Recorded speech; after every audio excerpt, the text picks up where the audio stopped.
nouvelle rubrique de ce parcours consacré à Outlook.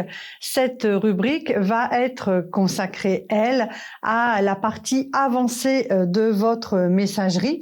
Et l'objectif ici est de vous faire comprendre, de vous aider à maîtriser votre boîte de réception en utilisant les outils d'automatisation, de suivi et de tri avancé qu'Outlook met à votre disposition.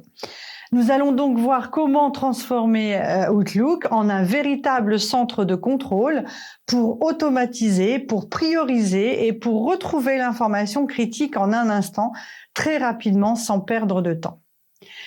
Nous allons aborder 3 grands piliers de la messagerie. Tout d'abord, les règles automatiques pour trier, pour organiser vos messages sans devoir intervenir manuellement. Les indicateurs de suivi pour ne jamais oublier une action que vous devez mener sur un ou sur plusieurs messages. Et le troisième, la recherche et les filtres pour retrouver instantanément n'importe quel message dans vos archives.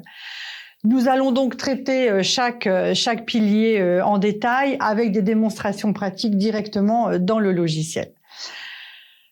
Entrons directement donc maintenant dans le vif du premier pilier, les règles automatiques. Les règles permettent donc de trier, de déplacer, de catégoriser ou de supprimer automatiquement des messages selon des critères que vous allez définir.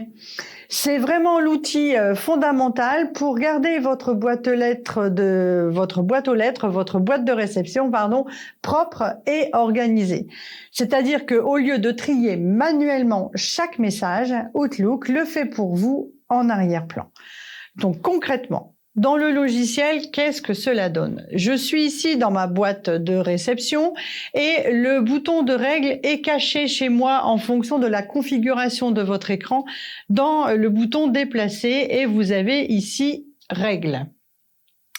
Et nous allons aller voir ici sur gérer les règles et les alertes et nous allons demander de créer une nouvelle règle.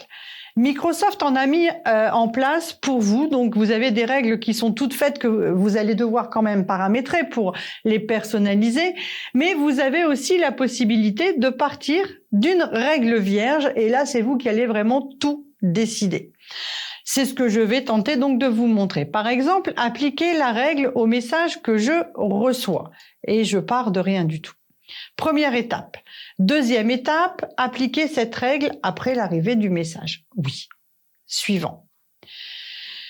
Quelles conditions voulez-vous vérifier? Donc, vous avez ici une multitude de conditions, donc n'hésitez pas à les lire et à prendre un certain temps pour mettre en place vos règles, de ne pas les faire trop vite, de bien prendre votre temps pour mettre en place ceci.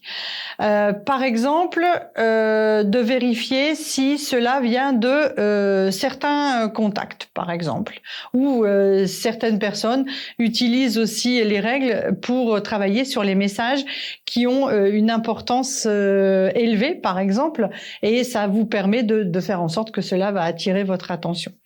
Je viens cliquer dessus. Deuxième étape. Modifier la description, c'est-à-dire que vous allez devoir paramétrer, personnaliser et effectivement à chaque fois que vous avez la possibilité de cliquer, que votre curseur se transforme en petite main, c'est qu'il y a une personnalisation à affecter. Donc cette règle, appliquer cette règle après l'arrivée du message de et je clique dessus. Je me retrouve dans mon carnet d'adresses et je vais aller choisir une personne. Par exemple, je vais me mettre moi-même. Normalement, cela devrait fonctionner. Donc, je vais me remettre dans mon adresse globale. Voilà. Hop. Je peux effectivement mettre un ou plusieurs contacts. OK. Donc, appliquer cette règle après l'arrivée du message de Laetitia. Suivant.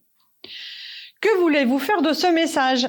Le déplacer dans un dossier spécifié, lui assigner une catégorie, le supprimer définitivement, attention, parce que cela peut être dangereux, le déplacer dans un dossier spécifié, par exemple, pourquoi pas.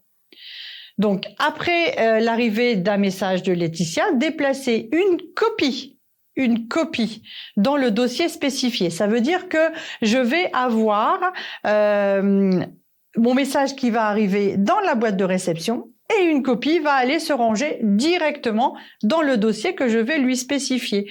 Donc ici, je n'en ai pas, je viens cliquer sur Nouveau et par exemple, je vais intituler mon dossier Laetitia, au moins c'est beaucoup plus parlant. Voilà, OK. Et il m'affiche ici le nom du dossier que je viens de spécifier. Étape suivante. Je peux affecter des exceptions. Et là, effectivement, on complique un peu plus la règle, mais pourquoi pas, en fonction de vos besoins, vous avez quand même une multitude de choses que vous pouvez mettre en place. Pour le moment, je vais laisser comme ça. Suivant.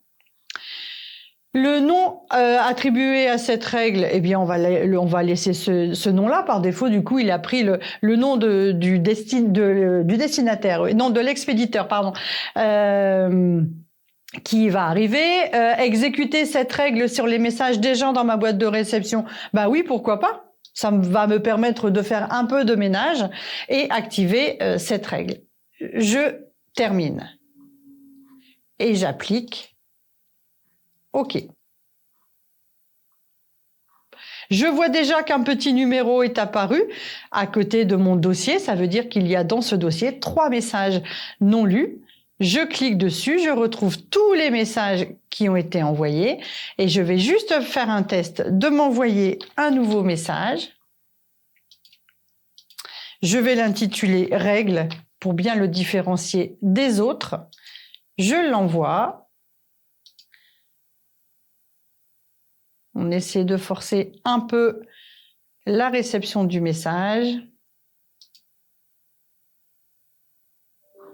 Voilà, il est arrivé et ici, nous sommes passés à 4. Donc, ma règle fonctionne tout à fait. À vous maintenant de mettre en place une ou plusieurs règles pour vraiment essayer d'automatiser et de ne pas avoir à faire le classement de ces messages manuellement afin de gagner du temps.